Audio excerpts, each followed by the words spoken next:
Então, hoje é sexta-feira, a gente está aqui no GEO, que é o Grupo Espírita Universitário, e na sexta-feira funciona da seguinte maneira. A gente faz temas livres e agora a gente está estudando o sermão profético. Hoje a gente vai estudar mais especificamente a parábola dos talentos, que está contida dentro do sermão profético, e a gente sempre tem que lembrar que esse sermão são as últimas palavras de Jesus antes da crucificação, principalmente no Evangelho de Mateus. E elas têm o caráter de ser uma advertência, mas também, assim, esse caráter da advertência, de aviso, mas também de um amparo fraterno, de uma dica, um conselho. Dentro do meio espírita, a gente assume que essas palavras se referem ao que a gente chama hoje de período de transição, o período de transição planetária, onde muitos dos espíritos que vêm reencarnando ali, desde a década de 70, 80, muitos deles já não vão reencarnar no orbe mais, já tem essa possibilidade de não reencarnar mais no orbe mais, principalmente nesse período de transição. Então são aqueles chamados também trabalhadores da última hora. Ou seja, esses são os nossos últimos momentos aqui na Terra antes de fato de entrar nesse mundo de regeneração, nesse início. E aí, nesse contexto, segue a parábola dos talentos.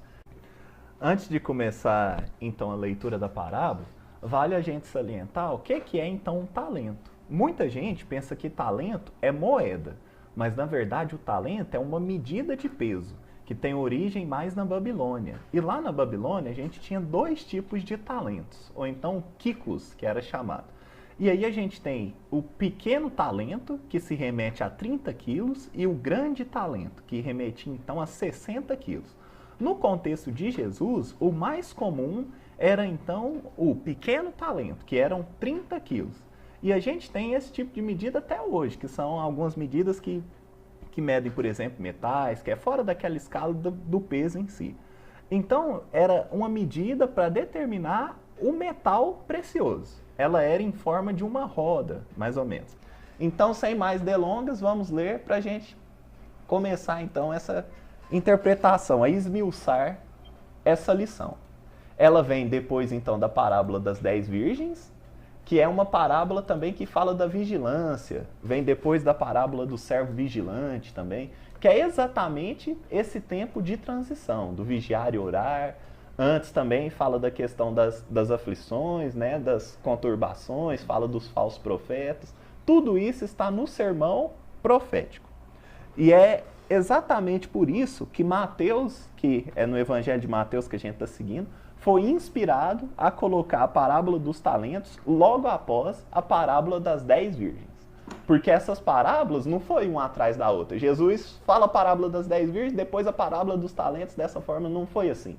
Então, na hora do Mateus redigir, na hora do Mateus escrever, ele foi também inspirado. Pensa a inspiração que é você estar escrevendo um evangelho. É uma inspiração, assim, de outro mundo, né? Literalmente. E aí a gente começa, então, né? Parábola dos talentos. Fala. Só uma dúvida. Mateus é o evangelho que é mais poético? É Mateus? Você falou uma vez?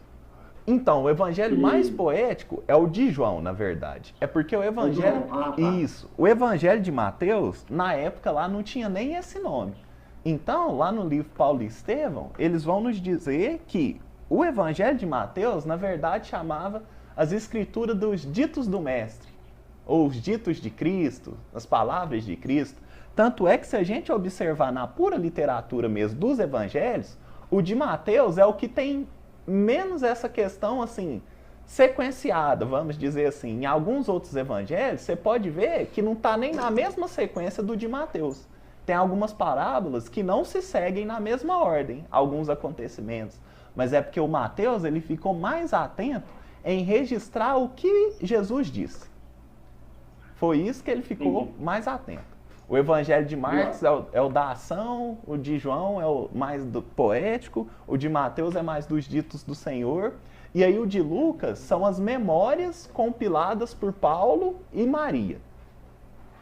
Que, na verdade, o evangelho de Lucas é o que seria feito por Paulo, mas como ele foi preso lá em Roma, toda aquela história, ele não pôde fazê-lo. Eu pensei que era Mateus, velho. Não, Mateuzinho foi o primeiro, que é também chamado de Levi. que é o republicano, o cobrador de impostos. Mas por que Levi? Levi é o nome de outro nome dele ou é o nome dele. Eu não sei se é a tradução, como é que é. Depois eu vou pesquisar isso. Eu também já ouvi isso. Mas é isso. Então, quando fala Evangelho de Levi, o Mateus é o mesmo. Assim como, por exemplo, o Tiago é James. É um pouco danado, mas é a mesma personalidade, Levi e Mateus. Então, assim começa a parábola dos talentos. A tradução que eu estou usando é de Haroldo Dutra Dias, é uma tradução da FEB, mas não destoa muito de algumas outras que a gente tem, assim, são pequenas palavras e o Haroldo ele faz o trabalho de traduzir direto do grego. Então, nenhuma outra Bíblia a gente tem traduzida direto do grego. O Haroldo Dutra Dias ele teve esse trabalho de buscar direto do grego, e aí tem algumas coisas que destoam das Bíblias convencionais que a gente tem, que é a Bíblia de Jerusalém, ou então do João de Almeida, aí algumas coisas elas destoam. Mas aí no versículo 14, então, do capítulo 25, parábola dos talentos. Pois será como um homem que, ausentando-se do seu país, chamou seus próprios servos e entregou-lhes seus bens. Esse será como é o reino de Deus. O reino de Deus será como... E aí fala que a um deu 5 talentos, a outro 2 e a outro 1. A cada um segundo a sua própria capacidade, e ausentou-se do seu país imediatamente. Tendo partido, o que recebera 5 talentos, trabalhou com eles e ganhou outros 5. Do mesmo modo, o que recebera 2, ganhou outros 2.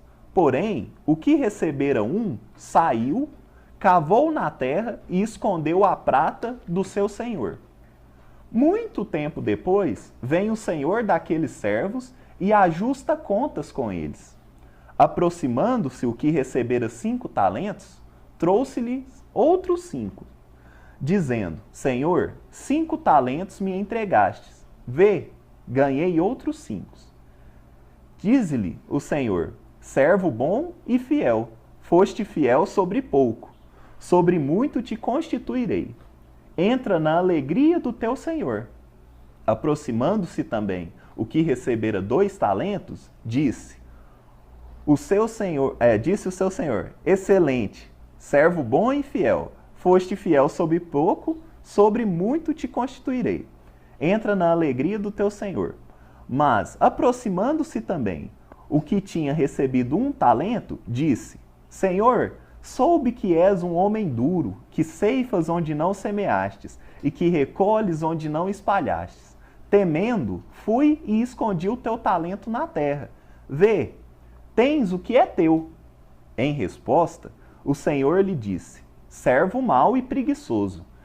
Sabias que ceifo onde não semeei, e recolho onde não espalhei. Portanto, devias ter entregado as minhas pratas aos banqueiros, e quando viesse, receberia o que é meu com juros.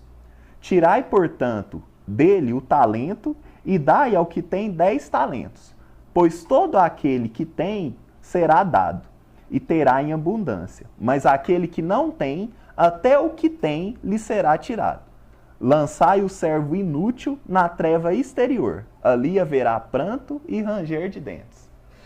Danado demais, né? A gente faz uma interpretação assim mais simples, mais superficial, e aí fica tudo danado. Então, a gente tem que lembrar que a parábola dos talentos segue a parábola das 10 virgens, quando fala que 5 delas conseguiram entrar na graça do Senhor quando a porta se abriu, e 5 ficaram porque a luz da sua lamparina, né, a luz ali da sua candeia se apagou. E se apagou por conta de falta de reposição do óleo. O óleo acabou e aí, ocasionalmente, o Senhor veio à noite. Era meia-noite. E aí não tinha, então, aquela questão do brilho. E aí o Senhor não pôde identificá-los. Então vem logo após essa parábola, que vai falar no cerne dela sobre a vigilância, sobre o vigiar e orar, principalmente nesses tempos de transição. Então essa parábola dos talentos na verdade ela é um presente de Cristo. Porque ao mesmo tempo que ela consola, ela adverte, ela é um aviso. Porque antes ele fala assim, vigiar e orar. E agora ele está falando do que acontece com aquele que não usa o talento. Ele está advertindo, mas está dizendo também do quanto é bom aquele que os usa. Então ela consola e adverte. Elas não têm essa sequência cronológica, essas parábolas. Mas Mateus as colocou sobre efeito de inspiração, porque elas remetem ao tempo de transição planetária. Então você vigia e você usa do seu talento. A parábola é uma verdade segura, porém, ela é doce e caridosa. Mas por que eu estou colocando isso? Porque tem muitas formas de se dizer a verdade para as pessoas. Então você pode estar coberto de razão e dizer a verdade, mas de uma forma fria, dura, e aí fica danado. Entristece um pouco aquelas pessoas ao nosso redor. Mas por que eu estou remetendo à questão da verdade? Porque essa parábola aqui, ela é luz. Mas se ela fosse mais detalhada do que está aqui, ela cegaria os nossos olhos. Então, a luz, ela só é luz quando ela não nos cega. A luz só é luz de verdade, só é luz caridosa quando ela não é usada para cegar. A verdade, ela só é caridosa quando ela não é usada para machucar, para desagradar, para se impor. Então, é mais ou menos nessa toada que começa essa parábola dos talentos. Outras coisas importantes da gente considerar. Nessa parábola dos talentos está condensado bilhões de experiências. Bilhões de anos de experiência. De quem? De Jesus. Porque o que acontece? Essas aqui são as últimas palavras. Após a parábola dos talentos, tem só o item, o último julgamento, e aí já é a conspiração para matar Jesus.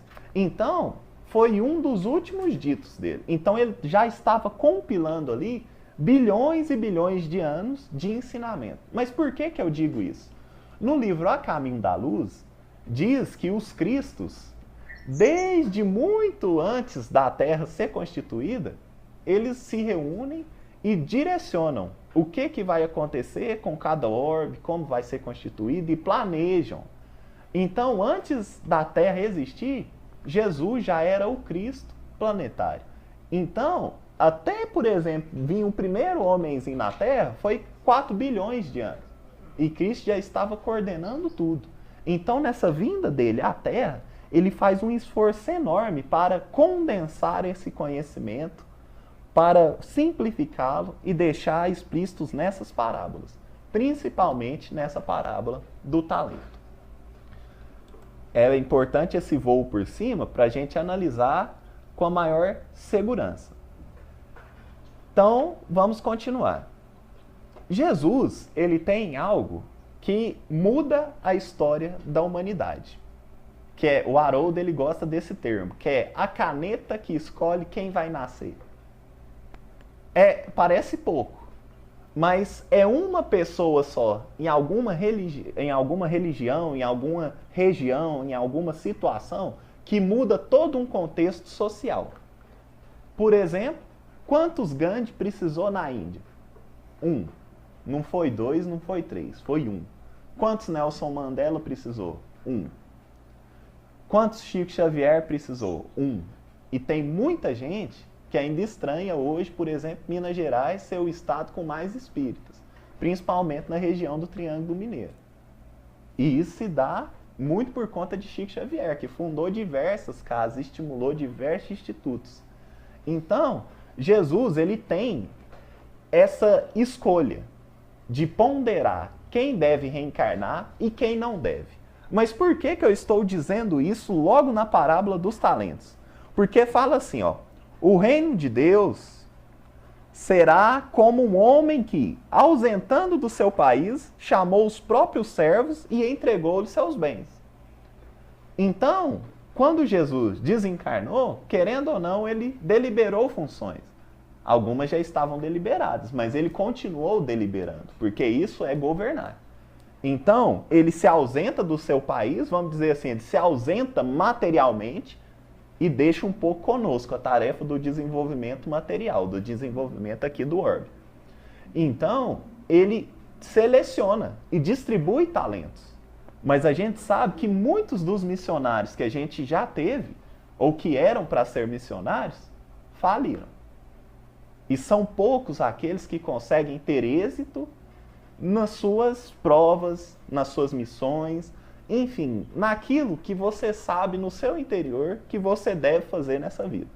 E você é vítima das ilusões materiais, que a gente bem estudou no encontro passado, no Pensamento em Vida, que as ilusões salteiam a nossa mente, elas salteiam a nossa inteligência. Ou seja, elas assaltam a nossa capacidade de pensar, de ser inteligente, de ser cuidadoso. E aí que está o problema. Mas aí vamos prosseguindo a parábola. A gente vê que é de acordo com o merecimento. Aqui a palavra utilizada na minha tradução é a capacidade. Mas a verdadeira parábola é dínamo. Dínamo. E é desse grego dínamo que vem nossa palavra dinamismo. Então, é de acordo com o nosso dinamismo. Então fala assim: entregou a cada um segundo o seu próprio dinamismo. Aqui fala capacidade, mas é o seu próprio dinamismo. E ausentou do país imediatamente. O que é esse dinamismo? É a sua capacidade de ação. A sua capacidade de ser dinâmico, de produzir, de modificar. Então, de acordo com o seu dinamismo, você recebe o talento. Talento aqui, a gente vai desmistificar que não é como a gente pensa, uma moedinha, igual se fosse de R$1, de 1 centavo, não. Mas é uma medida de peso, que é como se fosse uma roda, e essa medida de peso era usada entre os mercadores lá. Então, a gente tinha o pequeno talento, que é de 30 quilos, e o grande talento, que é de 60 quilos. Ou seja, não é qualquer moedinha que esse senhor aqui depositou na mão. Ele depositou 30 quilos de um metal. No caso aqui é prata, que o autor vai bem nos dizer aqui que é prata. Como é que você sabe? Onde? Como assim? O prata, o metal. Tá aqui.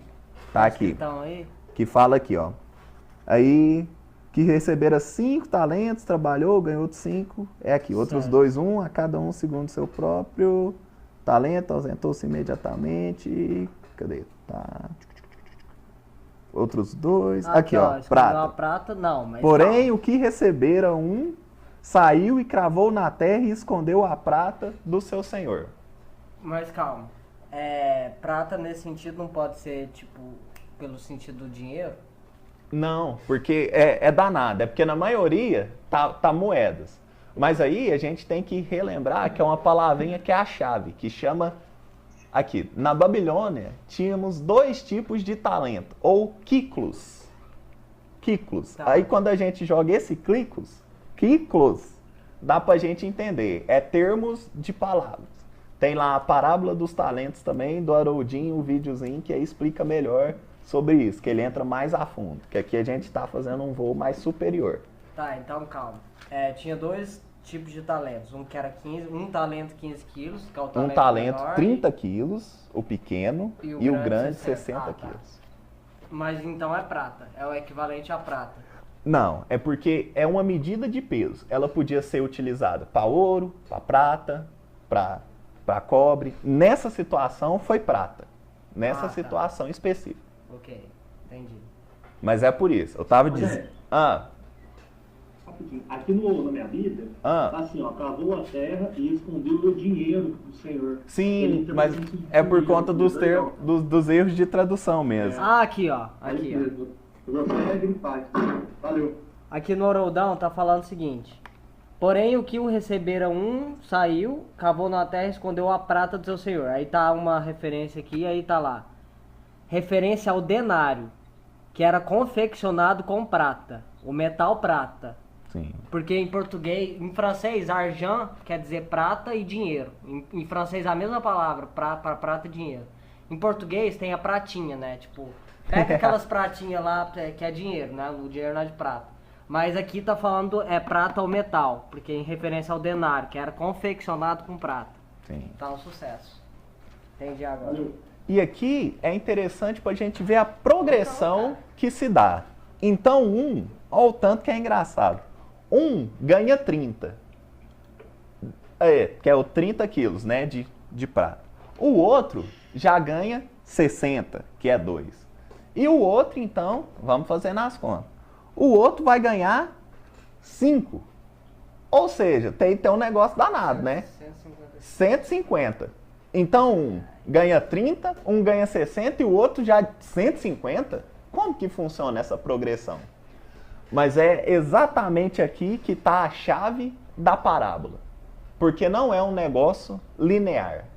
Não é um negócio linear. Não é um negócio que paira sobre o nosso senso de justiça humano. Onde um ganha 1, o outro 2, o outro 3. Não, o outro já ganhou 5. Não tinha que ser 3? Porque um ganha 1, o outro ganha 2, o outro ganha 5. O outro tinha que ganhar 3, né? Mas por que ele ganha 5? Ou então fazer uma distribuição mais justa. Porque na verdade você tinha 8. Por que um ficou só com 1? Mas é exatamente por conta da capacidade. Por conta desse dínamo, desse dinamismo. Mas aí a gente pode continuar. Na época de Jesus, então, a gente tinha um pequeno talento, um grande talento, mas se usava o pequeno talento, que é 30 quilos. Isso não é considerado só como uma moeda, mas é um patrimônio. E tem uma progressão exponencial. Tem uma progressão exponencial. Assim, o que recebe maior peso, ou carga mais pesada, é aquele que, usando do seu dinamismo, multiplicou. O que parece muito estranho, né? Porque a gente pensa assim, o que ganhou 5, ele não conseguiria multiplicar os 5, né? Ele multiplicava um pouquinho menos, fazia 7, vamos supor, tinha 5, aí conseguiu mais 2. Aí você pensa, nossa, mas o que ganhou 1 não conseguiu nenhum, e o outro estava com 5, conseguiu outro 5. Como que funciona muito bem isso? Vai juntando aí as pecinhas. Mas o que mais intriga na parábola dos talentos é o seguinte. O rapaz que ganhou 1, ele enterrou, guardou, e aí quando o Senhor voltou, ele devolveu 1. Ele falou, toma o que é seu, 1. E aí cai a ira do Senhor sobre ele. Que é as palavras que às vezes a gente gosta de usar, né?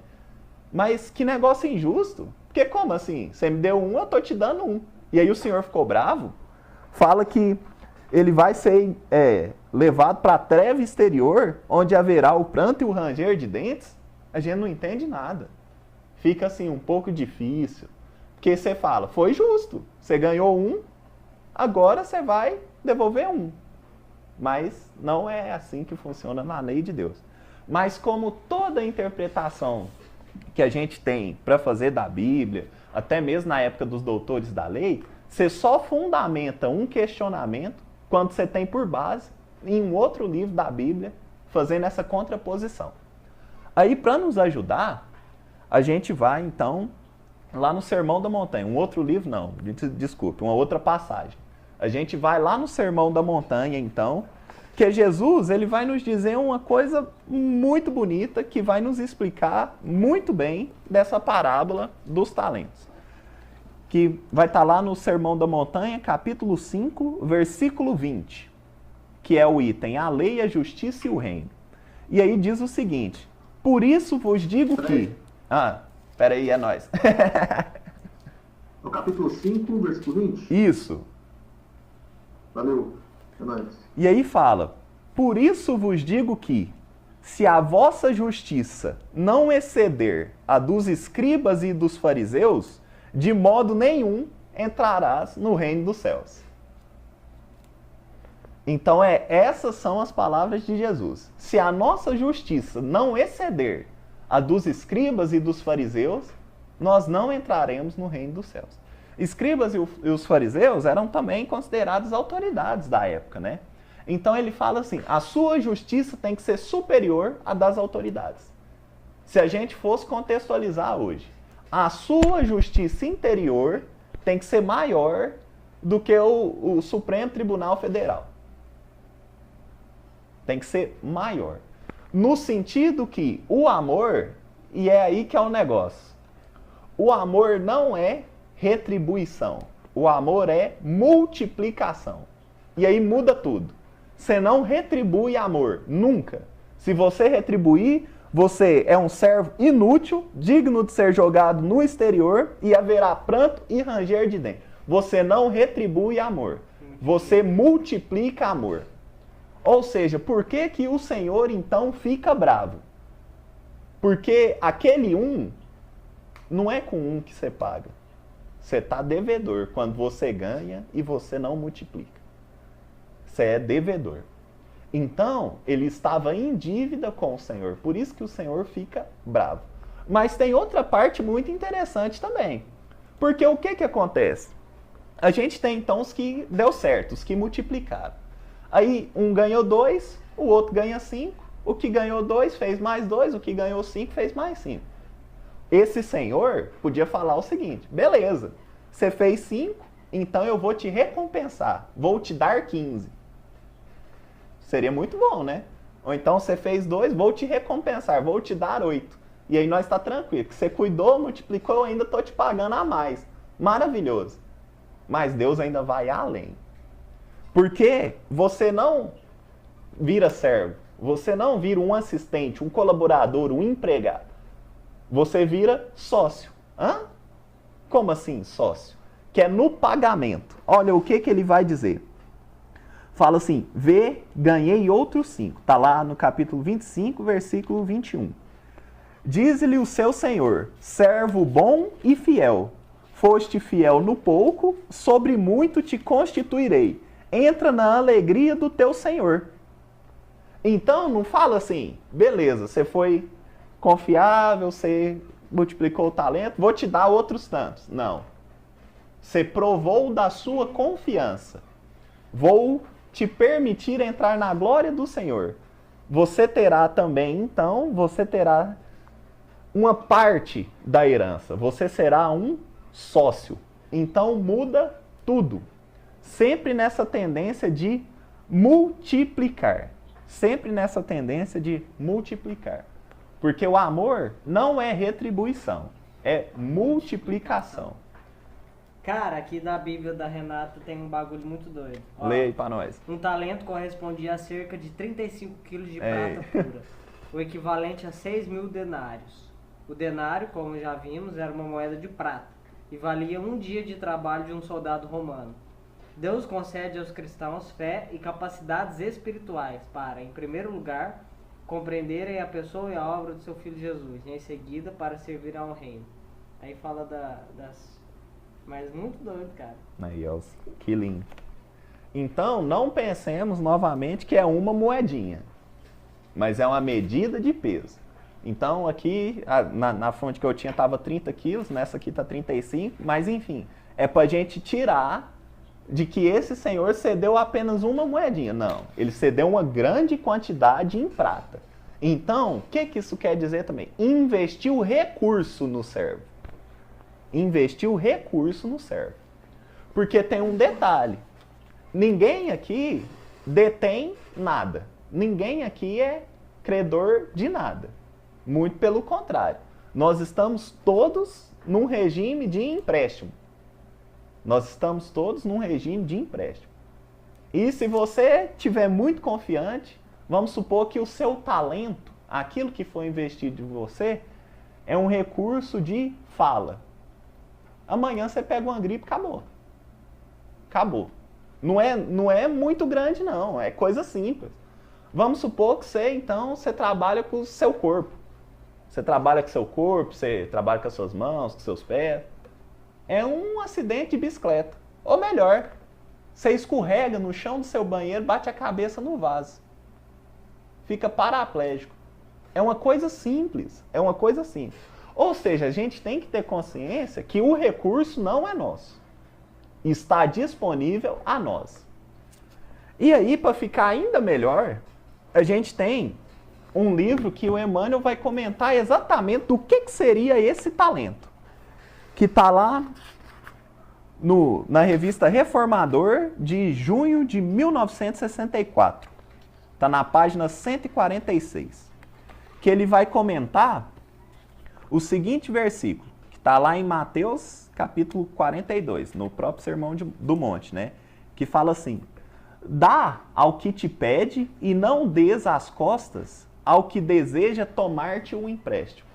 Ou seja, o que está te pedindo, você dá, mas não dá as costas àquele que te pede emprestado também. Aquele que te requer um empréstimo. E de muitas formas pode ter esse empréstimo, né? Coercitivo ou não. Coercitivo ou não. Exatamente, né, cara? Mas calma, repete aí a primeira parte que eu buguei aqui. Dá ao que te pede e não dês as costas ao que deseja tomar-te um empréstimo. Tá. E aí entendi. Pedir vem o... e emprestar. Isso. Os Pedir dois e você emprestar. tem que Os dois você tem que fazer. Moi, É do ano de 64, mas tem mês também? tem a página 146. Ah, tem a página. Tem a página 146. Aí depende da edição, né, que você tá olhando. Mas aqui tá 146. Não, junho, mano. Junho. Vai ser... Ah, tem junho. Foi mal, trolei. Tem junho aqui, eu não vi não. Ah, junho? Junho. Eu não vi não. O Luquinha viu, tava mais atento. Eu não vi. Que página que é? 60. Página. 146, junho de 64. Obrigado. E aí, então, o item chama concessões. E o Emmanuel começa. Enquanto podes agir no corpo terrestre, medita de quando em quando naqueles que largaram sobre regime de compulsória os talentos que o mundo lhes confiou. Emmanuel, naquelas receitas do pozinho de suco forte, né? Você vê um pouquinho, dissolve bastante para depois a gente entender, né? Então vamos lá só nessa primeira parte. Então, enquanto podes agir no corpo terrestre, medita. Ou seja, enquanto você está podendo usufruir do seu corpo terrestre, pense, reflita, de tempos em tempos, de quando em quando, naqueles que largaram, ou seja, abandonaram, sobre o regime de compulsória, ou seja, não foi livre, foi compulsória, né? Os talentos que o mundo lhe confiou. Então, reflita de tempos em tempos em todos aqueles que desencarnam e perde todos os talentos que o mundo confiou. Então, para que a gente reflita quantas pessoas que têm bastante recurso, de bastante investimento, e de repente foi embora. Você não entendeu. A pessoa não usufruiu de uma forma, não investiu, não multiplicou. E aí ele continua. Para isso, não é necessário recorrer ao arquivo dos milênios, nem consultar a pompa dos museus. Ou seja, você não precisa lembrar do faraó, Tutankhamon, não sei o que, o príncipe, o imperador. Emmanuel fala que não precisa ir nisso. Ele fala que a gente deve alinhar na memória os que vistes partir só nos últimos 20 anos. Então, faz um compilado aí na sua mente. Só nos últimos 20 anos. O tanto de casos de gente que você viu perdendo os talentos do mundo assim, ó, rápido. Rápido. Morreu, você fala, não, secou a fortuna. Ou então exemplos positivos também. Você vê uma pessoa assim que carregava um talento enorme de investimento divino, de fala, de persuasão, e desencarnou. O Nelson Mandela. Tem pouquinho tempo que ele foi. Rapaz, ele revolucionou a história lá do Paranauê. E você vê, de uma hora para outra, os talentos do mundo lhe foram tirados. Os talentos terrenos. E aí ele continua, né, o Emmanuel? Líderes do povo que detinham o poder de influenciar a multidão abandonaram o leme das ideias que governavam, impelidos de chofre a varar a névoa do túmulo. Magnatas da fortuna que retinham valiosas delegações de competência para resolver as necessidades do próximo, viram-se, de momento para outro, privados das propriedades que ajuntaram, coagidos a entregá-las ao árbitro dos descendentes.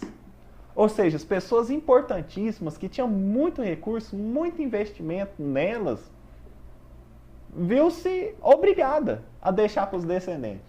Muitas das vezes sem nem fazer o testamento. Sem nem fazer o testamento. Então é mais ou menos sobre isso também que a gente vai refletir. Porque lembrando que a essência da parábola das 10 virgens é que as 5 que ficaram é porque não sabia o dia que o Senhor ia vir. Então você não sabe qual é o dia que o seu talento terrestre lhe será tirado.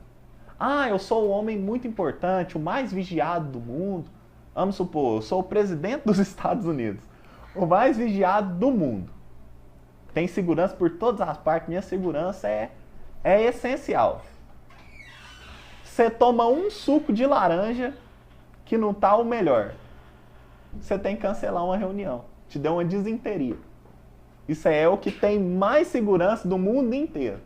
Ou seja, a todo tempo Deus nos mostra essa nossa fragilidade, de que até mesmo a nossa saúde é uma concessão.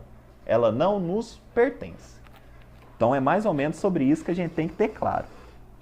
E aí o Emmanuel continua. Missionários de diferentes climas religiosos que mantinham a possibilidade de consolar e instruir desceram precipitadamente das galerias de autoridade em que traçavam princípios para as estradas alheias. Ou seja, se perderam no caminho. Muitas pessoas que vieram assim, com um potencial enorme de fazer história nos diversos climas religiosos da Terra, para colaborar, se enganaram, perderam o caminho. E quando Jesus fala assim, eu vim para os perdidos, não é no sentido de não presta mais, igual você fala, perdeu a comida.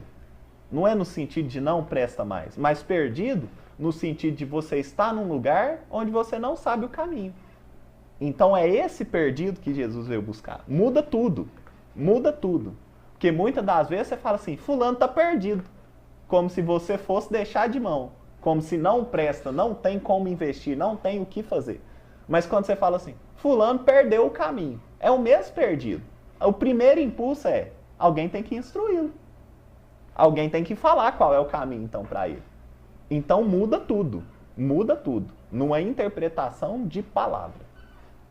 Continua Emmanuel.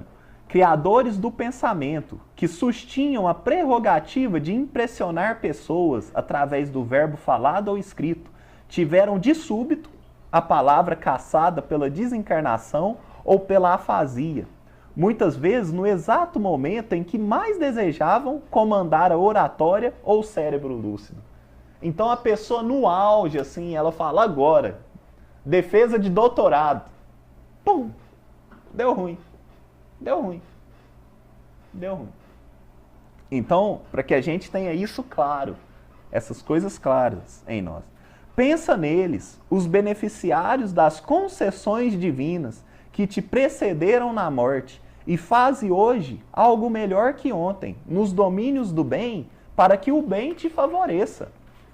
Não apenas os dons da inteligência, mas também os do corpo físico, as vantagens diversas, os patrimônios afetivos e até mesmo as dores que te povoam as horas são recursos de que te aproprias na terra, com permissão do Senhor para investi-los na construção da própria felicidade. Então até mesmo as nossas dores são concessões, porque tem gente que nem tempo para ter dor tem. Já desencarna. Já desencarna. Então, até mesmo a dor que nos causa a reflexão é uma concessão. É uma concessão. Porque a gente sabe que a saúde é concedida. Então, você está com dor, mas você está vivo, ainda é uma concessão. Porque a vida não é sua. Por isso que o assassinato, o suicídio, são coisas danadas. Porque você não está lidando com algo que é seu, para você tirar no momento que bem entende. Porque você não consegue gerar vida por si mesmo. Para você nascer, teve no mínimo, se você for materialista, a colaboração do seu pai e da sua mãe. E da sua avó e do seu avô. E do seu bisavô e da sua bisavó. E por aí, eternamente. No mínimo. No mínimo. Então, para que a gente repense. As leis que vigem no plano físico são fundamentalmente as mesmas que orientam as criaturas no plano espiritual. Um empréstimo fala sempre da generosidade do credor que o concede, mas revela igualmente na contabilidade da vida o bem ou o mal que se faz com ele. Aqui está a chave para a gente entender então a parábola dos talentos. A gente veio falando tudo, mas é nesses dois últimos parágrafos que está a chave. Porque fala o seguinte: as leis que vigem, que vigoram no plano físico, são fundamentalmente as mesmas que orientam as criaturas no plano espiritual. Qual que é a palavra do Senhor quando ele vai, então, recolher os talentos de volta, né? Entre aspas. Quando ele já multiplicou, fala assim: fostes fiel no pouco, então você também será fiel no muito. Porque aquele que é fiel no pouco é fiel no muito. E por isso você pode entrar na glória do reino do céu. Porque o que acontece? Valores, eles não são quantitativos, eles são qualitativos. Vamos pegar uma pessoa, fala assim: nossa, eu sou honesto demais, roubei só 3 vezes. Como é que funciona isso? 3 vezes é pouco, pouquíssimo. Mas será que é algo quantitativo ou qualitativo? Então fala assim: não, sou uma pessoa muito pacífica, matei só 2 vezes. Só matei 2 nessa vida. Pacífico demais. Pacífico demais. Tem fulano aí que mata milhões. Mata milhões. Então não é quantitativo. Então as mesmas leis que vigoram aqui no mundo, em termos de economia mesmo, porque se não fosse necessário para o progresso, Deus não as permitiria acontecer sobre a face da terra. Então, se na economia você tem gente que faz um empréstimo, Deus também faz empréstimos com você. Mas aqui as pessoas não cobram juros altos ainda, Deus também faz essa cobrança, ao modo dele, com carinho, porque ele só cobra coisas boas. E às vezes as pessoas aqui da terra compram coisas ruins. Por exemplo, a sua falência financeira, a retirada do teto do seu filho. Então, isso a gente tem que ponderar. Mas os juros, ele vem. Porque qual que é o maior problema? Deus, ele tem infinitas possibilidades, infinitos talentos para nos ceder sempre. Só que a partir do momento que você, vamos supor, ocupa um cargo de presidente de uma empresa, de proprietário de uma empresa, não pode 2, tem 1. E esse 1 é você. Então, enquanto você é aquele presidente da empresa, não tem outro que pode estar sendo no seu lugar e usufruindo daqueles talentos. Então, você tem que fazer juízo. Tem que fazer juízo, né? Então, tem que aproveitar essa possibilidade. Mas vamos a um exemplo mais simples. Eu, por exemplo, eu não sou dono de empresa, né? Então, não aplica, eu poderia falar. Mas tem um detalhe. Para ser filho da senhora Adriana e do senhor Paulo, o filho do meio, com 21 anos, sou eu. Eu não tenho irmão gêmeo.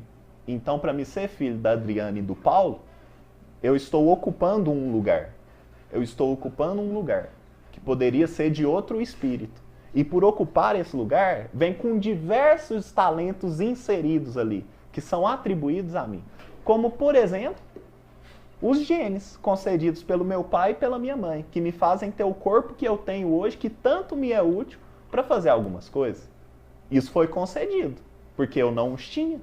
Mas mais do que isso, me concedido amor, afeto, carinho.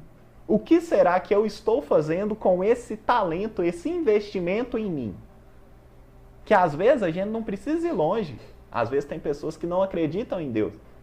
Mas numa perspectiva materialista você consegue vislumbrar isso. Porque seu pai e a sua mãe investiu recurso em você. Porque dentre todos os animais que existem no mundo, o ser humano é o mais trabalhoso de se criar. Porque ele é o único que passa anos e anos e é dependente. Solta a maioria dos animais com 7 anos. Tem uns que já está até idoso, talvez já até morreu. Solta um menino de 7 anos sozinho no mundo, dentro de uma casa. Não chega nenhum adulto, nenhum responsável para você ver o que acontece. Deixa ele 1 mês lá. Não consegue, é extremamente dependente. Então, o que você faz numa lógica do mundo? Que é a lógica dos escribas e fariseus que Jesus vai contestar. Numa lógica do puro retorno imediatista, que é o que a gente tem hoje, seu filho acabou de nascer, é recém-nascido, você pode pôr direto no lixo. Porque não tem nenhum investimento, não tem nenhum recurso a curto prazo. E você nem tem a garantia de que vai ter a longo prazo. Porque quantos pais abandonam os filhos, ou quantos filhos abandonam os pais? Às vezes você não sabe se ele vai estar vivo até lá, quantos acidentes acontecem. Então, nem a segurança do retorno no futuro você vai ter. Mas por que você faz? Porque amor não é retribuição. Amor é multiplicação. E qual é o lema dos pais e das mães? Eu vou fazer de tudo para o meu filho ter uma vida melhor do que eu tive. Então, não é retribuir. Eu vou fazer de tudo para o meu filho ter a vida que eu tive. Não. É para o meu filho ter melhor. Então, você está multiplicando. Multiplicando. E você não encontra o sentido na lógica humana, que é a lógica da física, né? Da ação e reação. Então você fez isso, você vai ganhar isso. Não é essa lógica que o amor atua. Por isso que muitos relacionamentos desandam quando as pessoas querem medir o amor. Eu te amei mais do que você me amou. Desanda. Porque como que você mede amor? Quantidade de amor? Tem como? Alguém desenvolveu o aparelho? Amorômetro. Amorômetro. Não tem esse fundamento. Não tem esse fundamento.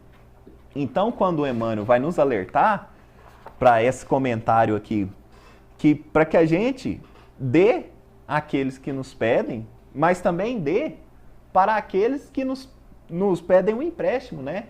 Aqueles que nos precipitam um empréstimo, para que a gente fique atento. Porque tudo ainda é concessão. Tudo ainda é concessão. Mas vamos continuar então nessa parábola dos talentos. Por que que a progressão ela é exponencial? Aqui está um detalhe muito bonito. Porque o que que acontece? Vamos supor que eu estava muito triste hoje. Aí veio uma pessoa ali, não sei da onde. Ela me deu um sorriso, um abraço, palavras de conforto, me encheu novamente. Aí eu penso, simples, vou fazer isso com outra pessoa. Quitei? Não, estou devendo. Porque a cada um sorriso que você ganha, você tem que retribuir no mínimo outros 100. Outros 100 sorrisos. Porque é nessa lógica que funciona o amor. É nessa lógica que funciona o amor. É nessa lógica que funciona a distribuição dos talentos. Ah, mas não é assim não que funciona, Tiago. O que é isso?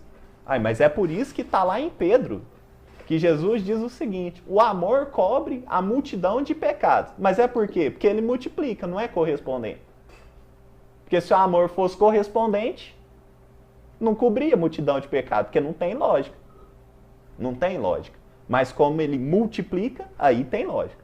Vamos um exemplo palpável, então. A gente tem a história que ficou famosa, do André Luiz, virou filme. E aí André Luiz, depois de 8 anos no umbral, não era resgatado de jeito nenhum, estava danado. André Luiz, ele fez um atendimento gratuito na sua vida de médico inteiro a uma senhora, a pedido da sua secretária e reclamando, achando ruim. Ele fez um pedido fraterno, sem cobrar uma consulta, para uma senhorinha. Beleza. Passou, desencarnou. Depois de 8 anos no umbral, não sabia nem quanto tempo tinha passado, não estava sabendo nem o rumo de cara. Qual que foi a prece que pesou para que ele fosse resgatado? Dessa única senhorinha que ele fez o bem achando ruim.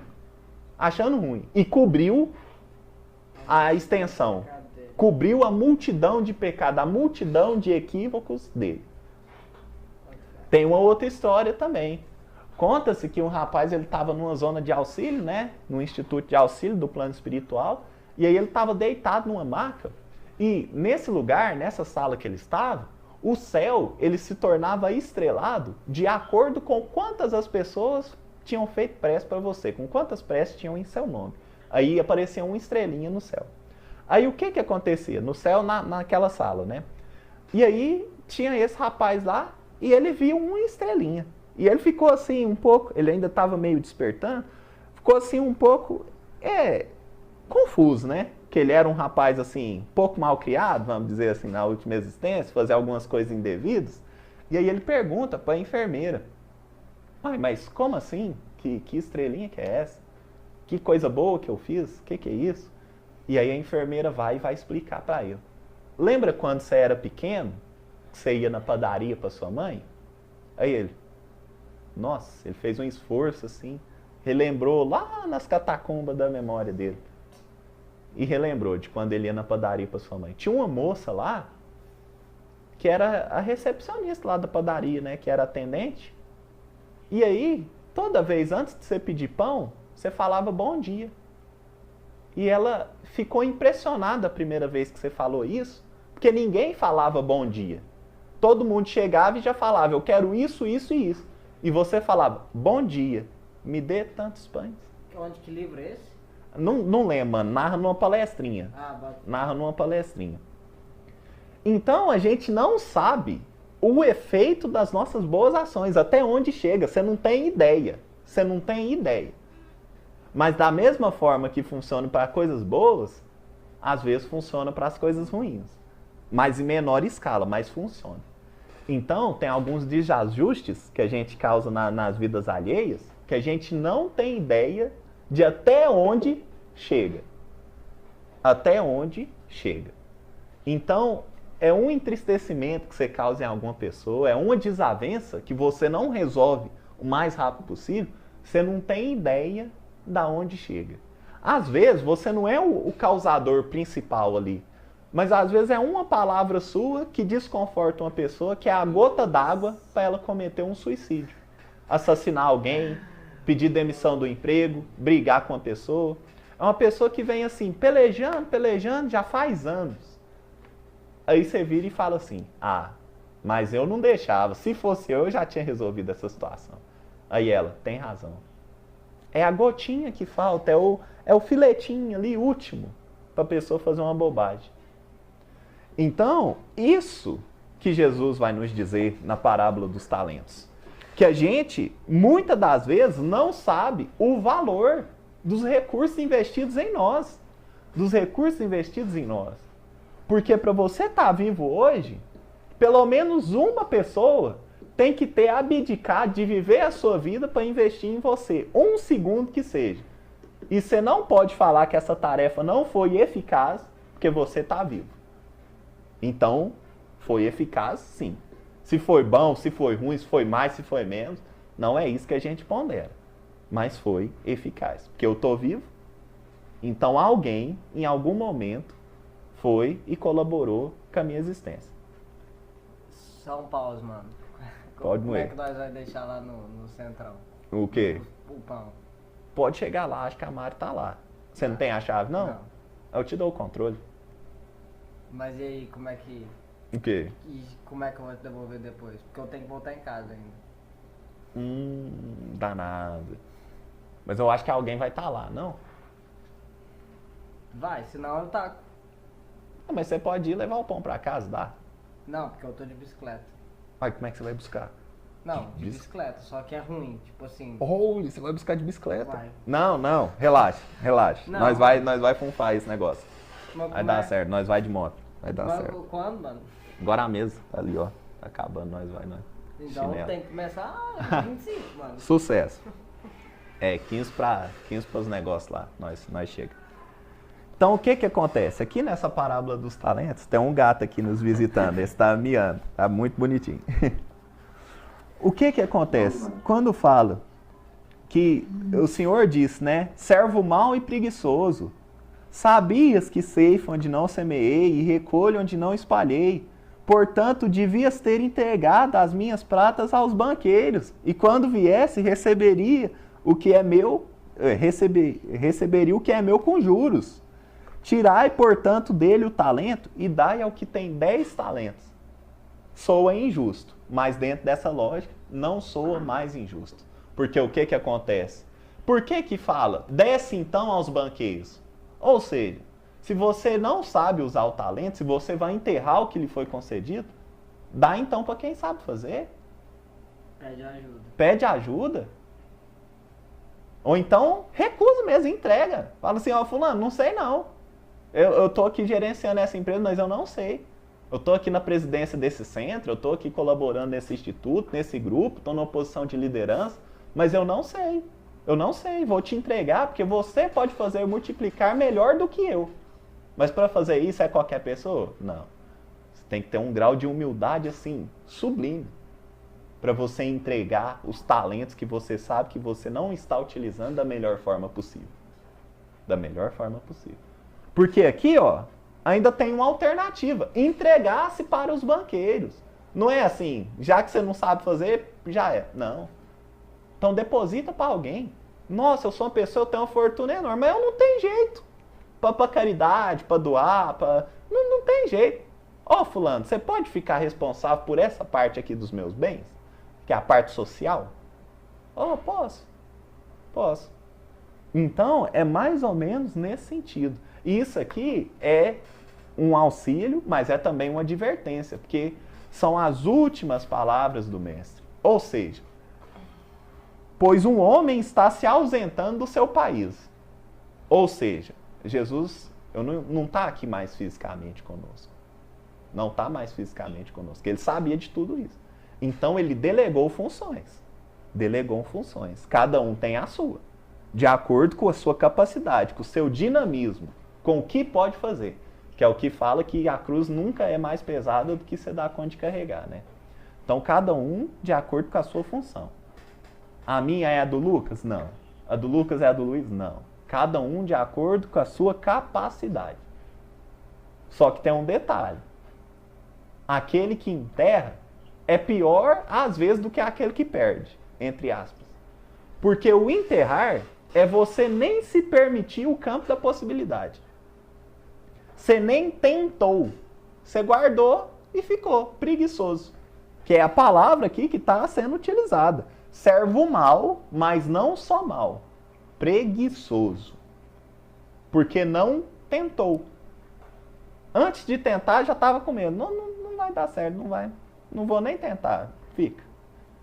Então, é exatamente essa advertência que está contida dentro da parábola dos talentos. Então, na justiça humana, puramente, a gente não vai conseguir adentrar nisso aqui. A gente não vai conseguir adentrar nisso aqui. Que é o que nos leva a Haroldo Dutra Dias a falar, ele é juiz de direito, né, lá de Belo Horizonte. Ele fala que a pior hora dentro dessa profissão é quando ele tem que sentenciar algo. Quando ele tem que dar o veredito, né? Que ele fala assim, a parte que perdeu, acha ruim. Por quê? Porque perdeu. E a parte que ganhou, acha ruim também. Porque achou que deveria ganhar mais. Achou que deveria ganhar mais. Então não é essa justiça que funciona para Deus. Então, se a gente quiser ponderar, nossa, mas fulano, ele tirou o meu emprego. Agora eu vou tirar o emprego dele. Não é essa a justiça de Deus. Fulano, ele foi e está me devendo R$500. Vou roubar R$500 dele. Não é assim que funciona. Não é assim que funciona. Porque essas são a lógica dos escribas e dos fariseus. Por isso que a justiça humana é maleável, ela se transforma e ela sempre está desatualizada em relação ao ontem. Ela sempre vai ficando cada vez mais desatualizada. Por quê? Porque os nossos conceitos humanos vão mudando. Então teve uma época que legalmente era permitido você ter um negro como escravo. Era da justiça, legalmente permitido. Você tem uma outra pessoa que é um escravo. Não é um servo, não é um trabalhador, é um escravo. É um pertence seu. Permitido pela lei. Jesus fala, se a vossa justiça for pautada dos escribas e dos fariseus, vós não entrareis no reino dos céus. Então não é um por um. Porque o amor não é retribuição, é multiplicação. Se você não entendeu nada de hoje, vai com essa frase. O amor não é retribuição, é multiplicação. Por isso, não é o tanto que você ganha que você tem que retribuir. O tanto que você ganha, você tem que multiplicar. Porque a vida é um fluxo. E toda vez que você para esse fluxo, você morre. Isso em todos os sentidos. Eu tenho um coração. Ele faz sístole, diástole, sístole, diástole. Parou esse movimento de fluir, morreu. Eu tenho um pulmão. Inspira, expira. Inspira, expira. Parou isso, morreu. Eu tenho um sistema digestório. Come, tira. Come, tira. Come, tira. Parou isso, morreu. Então isso é a vida. Toda vez que você cancela esse fluxo, ou seja, me foi concedido, eu falo, é só pra mim, não quero devolver. Morre. Morre. Literalmente. Literalmente. Então, que a gente saiba deixar esses talentos fluir de nós. Fluir de nós. Porque se nós estamos utilizando, sendo momentaneamente os usuários desses talentos, é porque eu estou ocupando o lugar de alguém. E esse alguém poderia estar utilizando até mesmo melhor do que eu. Então eu não posso me atrever a tentar enterrar aquilo que eu sei que eu sou bom. Porque ser humilde é você reconhecer que tem algumas coisas que você já sabe fazer um pouco melhor do que antes. E por conta disso você já sabe fazer também um pouco melhor do que algumas outras pessoas. Ser humilde é reconhecer o que se é. Tanto o que não é bom, quanto o que já é um pouco bom. Então, se eu reconheço que tem algumas coisas que eu sei fazer, logicamente eu devo multiplicá-las. Eu devo multiplicá-las. E é mais ou menos assim que morre, então, a parábola dos talentos. E nós estamos há 2000 anos ainda tentando entender o que Jesus queria dizer. Mas não se assuste, daqui a 2000 anos nós vamos voltar nela e vamos entendê-la por outra ótica. Ainda melhor do que essa que a gente está fazendo hoje. Porque é assim, vai ter mais talento investido em nós. Então eu terei mais recursos para interpretar a parábola dos talentos. Sucesso. Então o que tinha 30 quilos, o outro tinha 60, o outro tinha 150. Porque é mais ou menos assim, cada boa ação que você faz, tira um bocado de má ação que você fez. Porque se Deus fosse nos cobrar à vista tudo que a gente deve, não ficava um. Não ficava um. Então ele parcela e ainda diminui a taxa. Diminui a taxa. Que é o que Chico Xavier fala. Ai de nós, se Deus nos cobrasse tudo que a gente deve a Ele. Não teria como. Todos os erros que a gente cometeu.